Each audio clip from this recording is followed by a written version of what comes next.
It's a beautiful day at the Kennedy Space Center in Florida this morning, and the Shuttle Discovery is go for launch. Bruce Hall is there. Good morning, Bruce.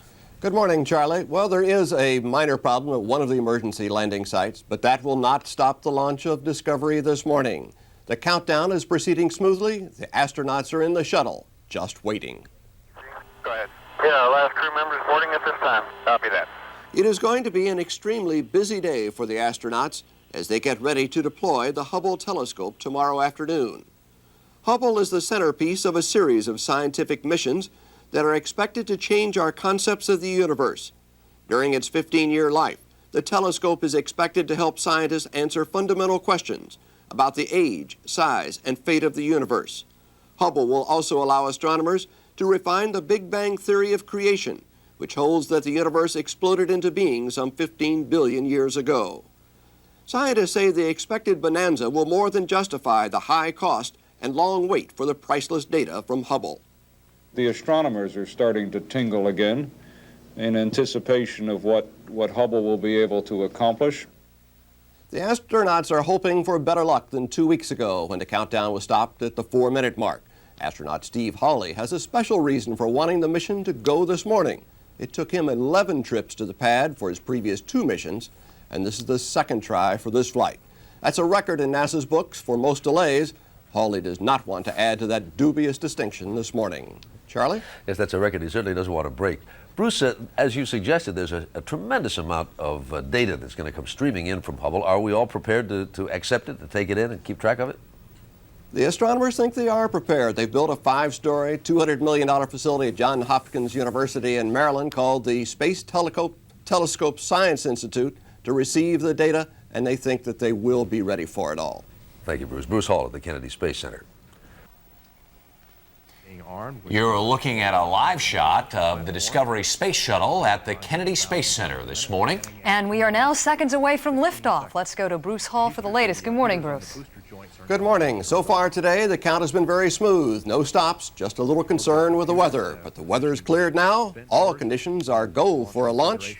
And as the final seconds tick away, let's listen to the countdown and George Diller, the voice of launch control. Countdown clock will hold at T-minus 31 seconds due to a failure. We've had a hold. We do not know at this time what the problem is. We'll be standing by for word, but the clock is holding at T-minus 31 seconds due to a system failure. Well, moments after we said everything was go for a launch, we have a hold at the T-minus 31 second mark. It is a systems failure. There are no details at this time. We'll continue to listen as NASA attempts to describe the problem. No recommendation. They're asking for a recommendation as they hold at the 31 second mark. The launch of Space Shuttle Discovery. We're in a no-go situation. We should have our open power, and we do not. They are in a no-go situation, which means there will not be a launch at this time of the Space Shuttle Discovery. They apparently have a power problem at the moment. Negative. We right now show a open position.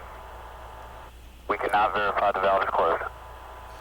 This is a case which they have had before. A valve apparently did not close, and they are trying to figure out exactly what has happened, but their clock is stopped at the 31 second mark.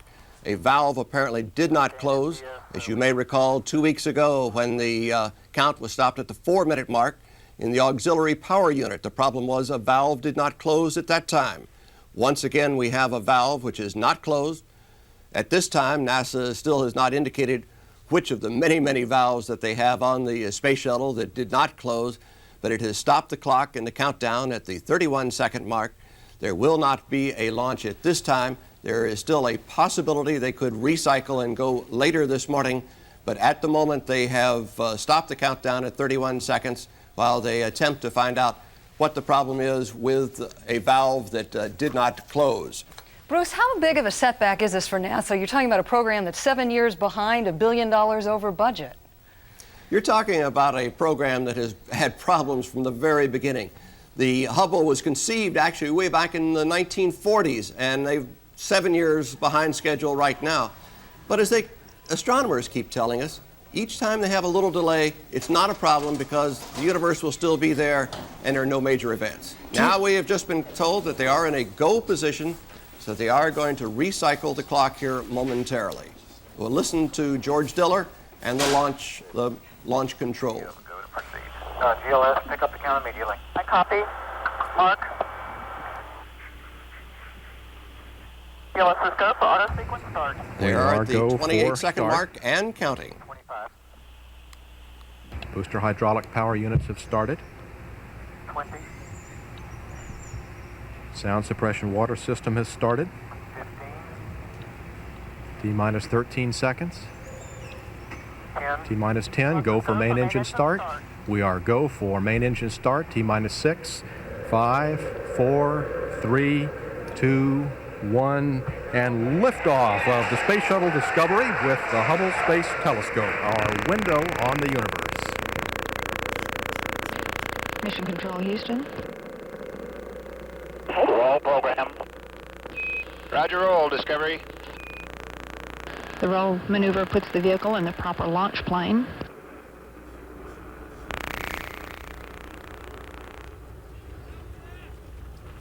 Sound beginning to roll over us here at the Kennedy Space Center as the Space Shuttle Discovery moves through the clouds and heads into orbit. The 35th flight of the Space Shuttle, 64th American manned flight, 10th flight since Challenger. We had a momentary hold at the 31-second mark while they had to had a problem with the valve in the oxygen fill and drain tank. Discovery downrange 3 nautical miles. The astronauts say anyone who does not admit to being scared during these first 2 minutes of a shuttle ride is just not telling the truth. All 3 engines now throttled back up. Go throttle up. Even though there have been 10 launches since Challenger accident, The go at throttle up call signifies that all systems are no one performing really well. feels comfortable All until 3 those solid auxiliary rocket power units boosters look good. are jettisoned at the Discovery's 2-minute velocity mark. now 2,300 feet per second and is downrange 8 nautical miles. In fact, most astronauts say they cannot relax and settle down until the main engines cut off a little more than 8 minutes into the flight. We will be coming up upon the separation of the solid rocket boosters, a major event which comes at 2 minutes 5 seconds into the flight.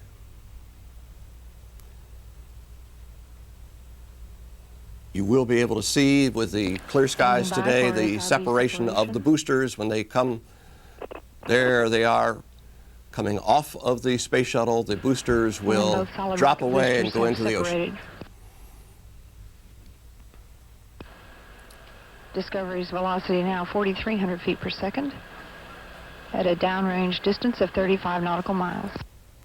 Everything appears to be going well, and this is the second golden age of space science. Magellan now on its way to Venus, Galileo on its way to Jupiter, Neptune on its way to interstellar space. And now the space shuttle is preparing to put Hubble into orbit, an astronomical time machine that should provide a vast new view of the universe and revolutionize our concept of the cosmos. Paula? Spectacular pictures. When is the soonest we'll be seeing any pictures coming back from the telescope? Well, we should be seeing the first pictures in about 7 days, and that's just really a checkout picture, a group of a star cluster, and then the main stream of pictures will be coming down really in about 8 months. Bruce Hall, thanks so much.